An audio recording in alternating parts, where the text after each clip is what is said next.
শিক্ষার্থীরা সবাই কেমন আছো? আশা করি সবাই ভালো আছো।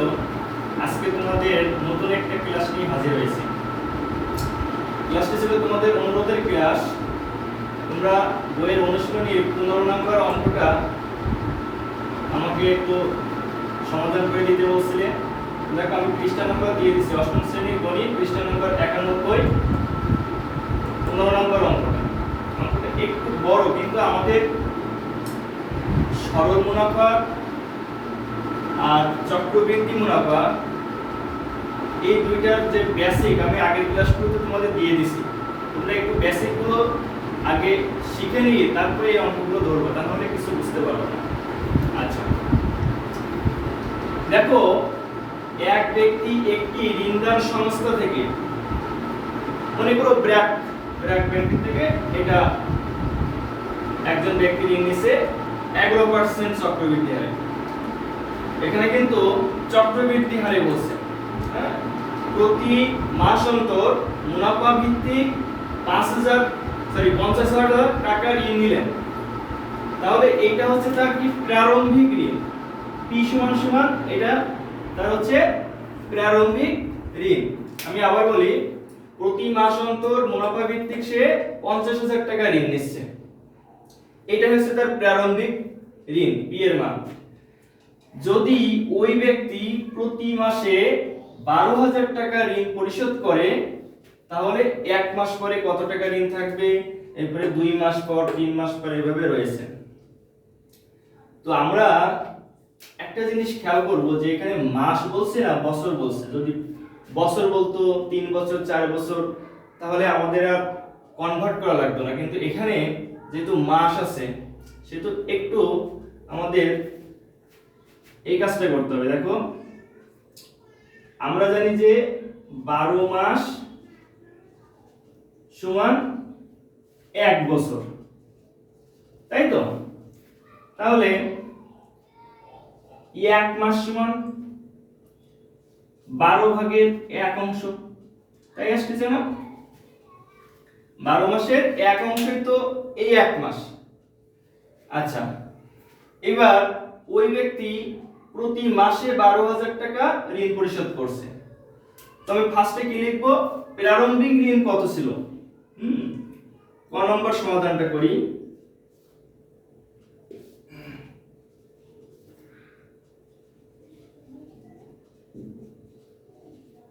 তোমরা ক নম্বর করতে পারলে খ গ দুটোই করতে পারবা।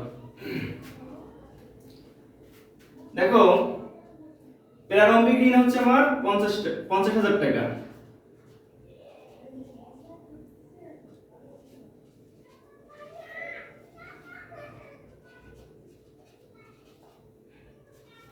ই সমান 50,000 টাকা।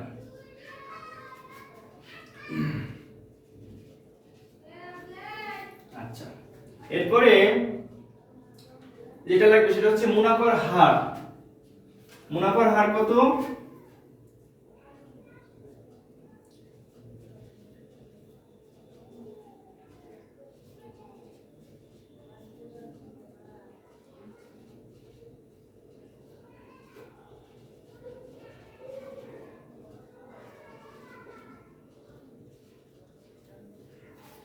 চক্রবৃদ্ধি মুনাফার হার আর এগুলো হচ্ছে 11%, তাই তো?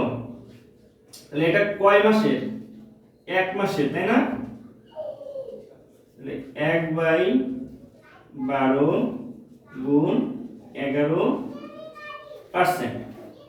তাহলে এটাকে যদি আমরা কনভার্ট করি, দেখো 1/12 গুণ 11% মানে হচ্ছে 11/100। এবার এটা 12 দিয়ে 100 কে গুণ করো, 1200। তারপরে আমরা এটাকে ভাগ করলে, তোমরা ক্যালকুলেটরে একটু ভাগটা করে নিবা।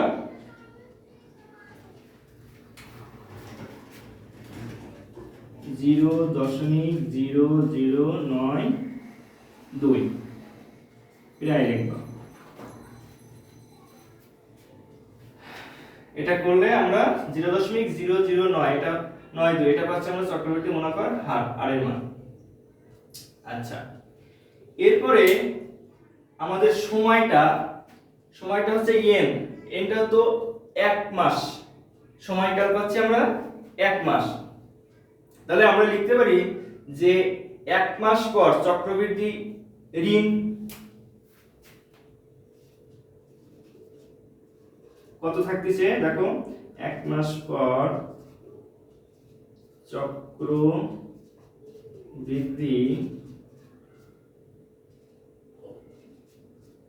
ঋণ, 1 মাস পর চক্রবৃদ্ধি ঋণ, এখানে হচ্ছে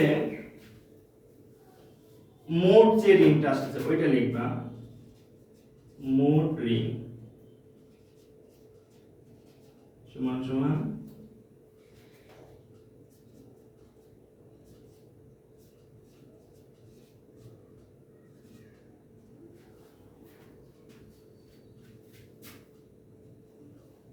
আচ্ছা, এবার পি এর মান আমরা পাচ্ছি কত, এখান থেকে 50,000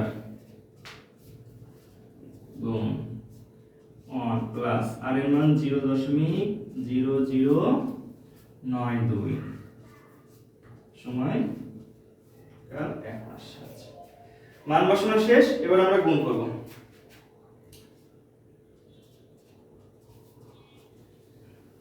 এখানে হচ্ছে 1.0092। আচ্ছা, দেখো আমাদের ফার্স্ট এটা যোগ করে 50,000 এর সাথে গুণ করে আমরা পাচ্ছি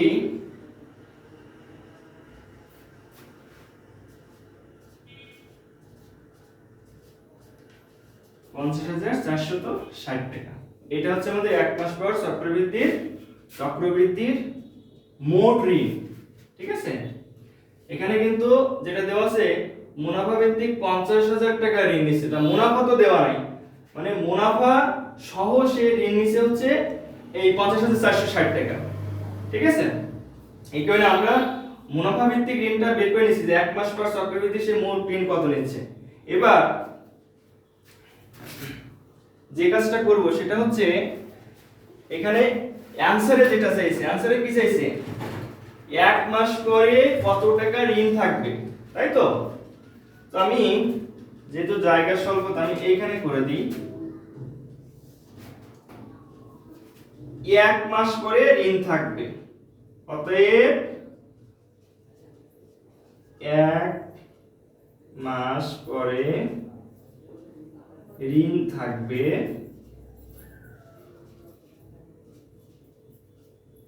সমান সমান এই যে মোট ঋণ থেকে, মোট ঋণ হচ্ছে আমার 50,460,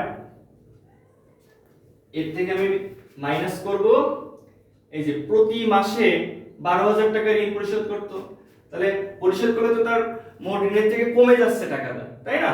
তাহলে আমি 12,000 টাকা এর সাথে বিয়োগ করব।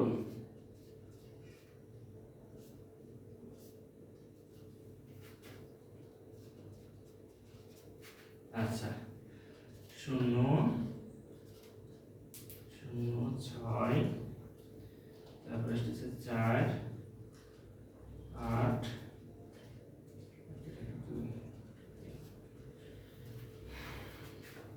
দেখো তাহলে আমাদের 1 মাস পরে ঋণ থাকবে হচ্ছে 38,460 টাকা, 38,460 টাকা। আচ্ছা, এই হচ্ছে আমাদের কয়ের অ্যানসার 38,460 টাকা। এইবার 2 মাস পরে কত টাকা ঋণ থাকবে, পরের অঙ্ক বলছে 2 মাস পরে কত টাকা ঋণ থাকবে, তাই 1 মাস পরে যে ঋণ থাকে সেটা হচ্ছে 38,460 টাকা। তাহলে 2 মাস পরে আমরা কি করব, মুনাফা ভিত্তিক যে ঋণ ওইটা বের করে নেব একদম সেম নিয়মে। আমরা এখানে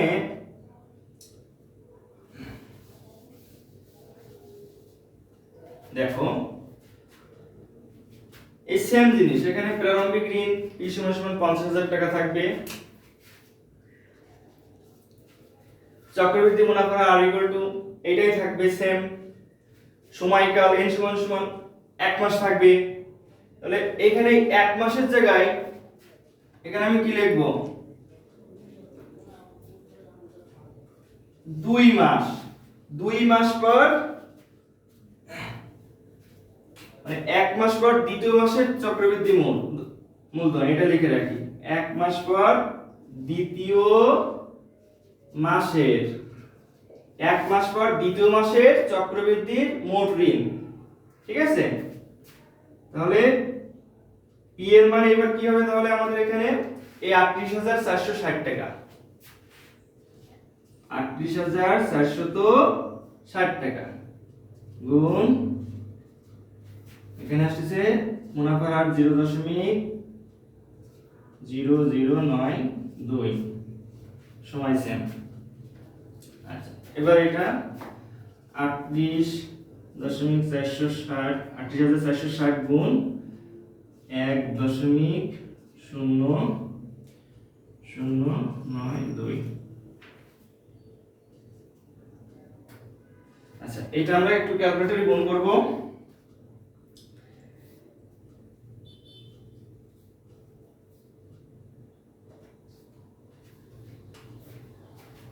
তাহলে ৩৮,৮১৩.13